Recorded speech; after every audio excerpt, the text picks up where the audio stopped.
At eto nga pala yung mga bagong makakasama natin sa ating paninisid ngayong gabi. Ayan, si Sisid TV. Paki-subscribe ng kanyang YouTube channel. Ayan, nilagay natin dyan sa ating video. At shoutout dito sa mga kasama natin. At medyo hindi tayo nagkakilanlan. Sana ay magkakilanlan tayo sa susunod nating pagsasama. Ayan, maraming salamat sa inyo. At yung piloto natin ay yung isa, yung nakahubad kanina. Ayan, tara na, let's dive! At ngayon ay narinig na kita at nakasisid na kita at ang una nating apanain. Siyempre hahanapin natin kung ano yung apanain natin din eh. Hindi iyang isang malaking payangitan. Siyempre ang aunahin natin ay ring isang malaking lapu-lapu. Yun sana nga panain kong payangitan kaso parang ako'y nakabahan dun at gawa ng gulpe. Ang tapang pa naman nun. Hindi mo pa inapana eh. Naganganganga na kaya pinabayaanan ko muna. At sa sunod na lang naming pagkikita ay maghanda-handa at apanain ko na yun.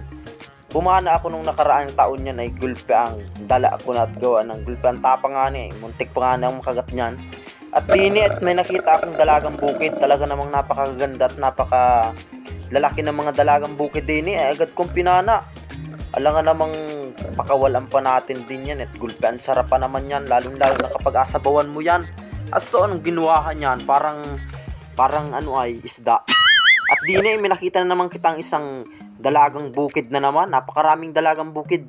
Kaso lang nga na gulpe ang ilap nung iba.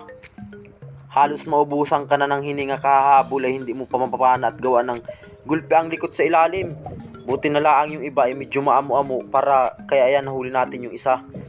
At dini naman ay may nakita akong isang palasingsingan. Nahin ko ang nabutang ko na lamang yung singsing sa buntot. Gulpe ang ilap. Sayang yun, napakalaki pa naman nun. At di na may nakita ako isang manitis. Anong pagkahirap ko rin nga ni dyan. 3 panaan ko pa nga ni dyan na hindi ko malaman tama-tama. Siguro may anting-anting yung manitis na yan. Ay buti nga ni at tinama ako na. Ayun pala ay hindi natama yung ating tunot. Balikot yung dulo kaya pala naman hindi natamaan. At di na may nakikita na naman akong isang manitis. Hindi pinana ako man din yan. Ay muntik pa nga na akong madali nung tarom din eh.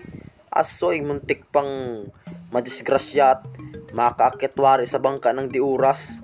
At meron nga po pala kaming piloto na nakasigbay sa amin. Yung isang kasama ni Idol Seyron. Ayan. At dini may nakita akong isang napakahabang pugita. Ang tawag nila sa pugitang ito ay senyorita.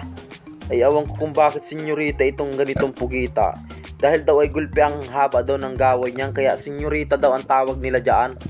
Ay awan pa kayong may sabi niyan ay hindi sabihin ko na lang na ganun din ang tawag. At dini naman ay may nakita akong isang kanuping.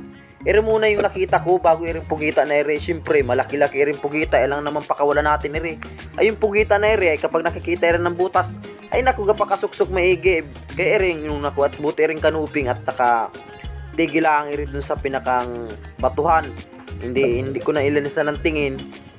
At nung napana ako na nga na rin pugita, ayun agad ang tinira ko. Siyempre, kasaagad ako maigi. At di na may nakita na naman akong kanuping. Anong pagkaraing kanuping din sa dinaanan namin na ere. Kaso ay umuna-una na kami at naiiwanan ako ng kasama. Kaya todo na ako pa una at gawa ng baka kita ay maligaw din ay bakit ay kinabukasan na makita ay lubo ng tiyan. Ay sayang yung ating pagbablog niyan, hindi alaala na lamang kita niyan. At di na may nakita akong isang kanuping na naman. Anong daing kanuping ere, kung di nila ang sana ako namana ay kaso aywanan kita nung kasama natin. Kaya bilis-bilisan nating mamana nung bibilis pa naman nung mga kasama ko mamana. At talaga namang kada pana ay nakasampung kasawari yung mga kasama ko at gulpe ang lulupit mamana nun. Talaga namang tapos yung kanilang palutang ay nilagyan nga nila ng palutang ay nakalubog naman siguro ay napuno ng tubig nagitla nga na ako ay gawa ng may palutang ay nakalubog paano yun paano ko sumabit sa bato yun. At di na may nakita akong panos kahabol ko dun sa ilak na gulpe ang ilap na yon ay may sumalubong sa aking panos. Hindi yung panos siyempre yung mapait siyempre ang aunahin natin. Talaga namang ito yung pinaka-favorite kong panain at napakasarap at napakatamis talaga naman ng laman ni Re. Yung iba nga ni inakain ng hilawiri ay. At ayan, mahanap ulit kita ng ating panibagong apanain at nakikita tayo ng isang lobster dini o yung banagan kung tawagin sa ibang lugar. Ayan. malaki-laki na, kaya pinana ko na. Anong pagkasarap pa naman niri, naku gulpe ang mahal ng kilo niri din sa amin, naabot ng 500 ang kilo niri. Talaga namang anong pagkasarap ba naman niri hipon na iri, ibang-iba ang lasa niri dun sa hipon sa ilog. Ay yung sa hipon sa ilog nakadidikit pa yun sa pamper sa iri, talagang walang madidikit ang pamper sa iri, talagang nandi nila iri sa batuhan. At iri, may nakita na naman kitang isang ilak, apanahin ko na sana. Anong pagkalakas ng katawan, siguro ay nakakain ito ng ginto. At ayan nga ni, at kahabol ko dun sa ilak na yon, ay nakakita na naman ako ng panos. Ay talaga namang nalapit sa akin yung panos. Ay hindi, apanahin ko yan. Ay gulpe, ang mahal pa naman niya ng kilo niyan. Talagang naabot ng 300 to 400 ang kilo niyan, lalo na kapag walang tamat. Nahuhuli mo lang doon sa hilahilang hipon. Ay gulpe, ang mahal ng kilo niyan. Talaga namang yan talaga, kapag nakarami ka ng huli niyan ay kortang dinaw. 2 kilo ay naabot agad ng 700 sa gulpe. Ang gandang klase naman yan, talaga namang hindi ka makakita ng ganyan. At madalang na din yan, at naunti na rin sa sobrang daming namamana at sobrang daming nahuhuli na ganyan. At di na may nakita na naman akong kanuping, ano yun, kalupog man din yan. At kala ko maganda naman ay gulpe, ang ganda ng tama ay nakawala pa man din. At tinabol ko agad, buti na lang kabot hindi nagpakalayo-layo at naroon. At nadali ulit natin. Tingnan naman yung patama natin dyan, kaya pala naman dumaplis lamang yung tama at nalapit dun sa laman, kaya nakawala. Kaya buti na lang at nadali pa natin iring kanuping nere. Anong pagkasarap din pa naman nere. At may nakita na naman ako isang dalagang bukid din Anong pagkaganda ng mga dalagang bukid nere. Pag ganiri naman ka bibilog ang mga batok niring dalagang bukid nere, hindi ka talaga matama rin pamana ng ganir kalalaki. Yung iba ay medyo maliliit pa, syempre piliin mo yung malalaki para naman hindi ka malugi sa kasanong pana mo. At dine may nakita akong isang labahita. Ayun, anong pagkahirap ko din dyan ay kanong kasisilip ko hindi mala nagapakalabas-labas, ay nung nakita ko din yung buntot na nakasilip ay agad pinana at masuot na naman sa bato. Buti na lang at inabot ko pa. Kung hindi ko inabot ay tapos wala tayong mapapanang ganiri. Anong pagkadalang pa naman ng isda, talaga namang kailangan mo talagang magsisilip para makakita ka ng magaganda at masarap na isda. Ay kapag ikay gananaw lamang ay nako, anong ahulihin mo. At dini ay may nakita akong isang dalagang bukid, pinapana nga ni pala rin ng ating kasama at hindi niya tinamaan, nadaplisan siguro.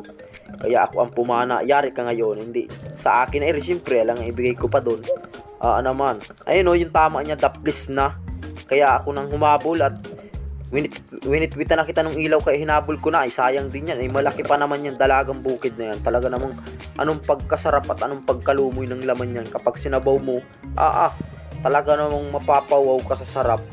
At dini naman ay may nakita akong isang as-asa ng tawag nila dini ay gulpe ang laki. Nung ako'y nasa ibabaw ay gulpe ang liit. Nung sinisid ko man din ay gulpe ang laki pala noon. Siguro ay nasa mga 3/4 ere kung kiluhin. Ay mga 3/4 siguro ere.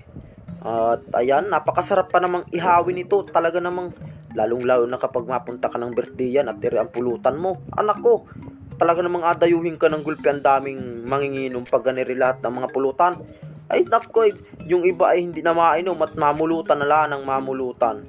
At dini may nakita naman akong isang palasingsingan, ay hindi ko nga pinakatanglawan ng ilaw at gawa ng kapag yan ay tinanlawan mo ay buntot na lang ang maaabutan mo, hindi ini pa.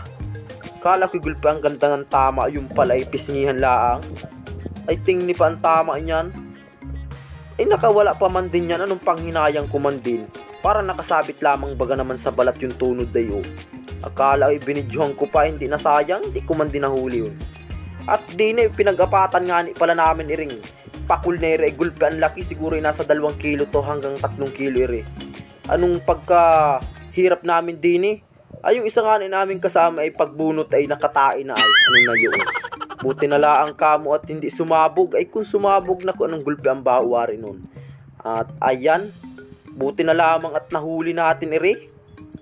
At anong hirap na talaga namin kuhain ire. At umakyat pa nga ako sa bangka at pinabayaanan ko muna silang tatlo ang kumuha. At ayan, nadali nila. Anong pagkalaki talagang ako na amis din ay kinuha namin ire. Hindi namin makukuha yung tulod namin pag hindi namin ire kinuha. Ay nako, pinana ako baga naman sa mata ay hindi man laang matanggal yung tunod. Ay syempre akuhain natin at sayang yung tunod natin. At irinangani yung pakul at siyempre at aplex muna natin yan. At gulpe, ang laki naman talaga, may pang crudo na kita nito. Ayos, hindi nalugi sa crudo. Ayan, bali 4 kaming namana. At ito yung kabuuang huli nila. Anong daing huli nung 3 ire? Yung sa akin ay reject laang. Yung mga huli ko ay parang reject, ay parang pinili nga na yung mga huli ni Reo. Tingni pang ginhawa ng mga nahuli niyan. Ang nakapana nga ni pala nun ay yung isang kabarkada ni Sayron. Sayron, ayan oh. Talaga namang napakalaki. At ipaki-subscribe na din yung channel ng ating kaispero na si Sayron. Alagay ko dyan yung kanyang YouTube channel at yung kanyang Facebook page. Ayan. At ito yung ating huli. Di na kita nag-video sa bahay at nakaya yung ating huli. At napakaunti lang ang huli natin. Ay pang-ulam lang, ay solve na. Kaya ayan, ito lang yung ating nakayanan. Maraming salamat po sa inyong patuloy na pagsuporta sa aking channel. Lalong-lalo na po dun sa mga hindi nagsi-skip ng ads. Maraming salamat po sa mga nagko-comment at nagsi-share ng ating video. At kung hindi ka pa nakapag-subscribe, ay mag-subscribe ka na para maging updated ka sa aming susunod na episode na gagawin.